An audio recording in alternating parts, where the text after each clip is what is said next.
People ask me who comes to Back to the Body. What kind of woman comes to a sensuality retreat?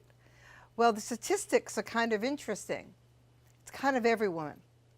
They're 24, they're 75, they're from all around the world. They're very well educated. We have doctors and lawyers, we have teachers, we have folks in the armed forces. We are basically the mainstreaming of America.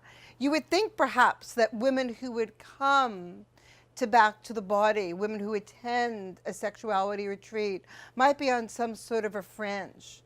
But what's really interesting is the fringes are welcome, but the majority of the women are your neighbors. They're women like me.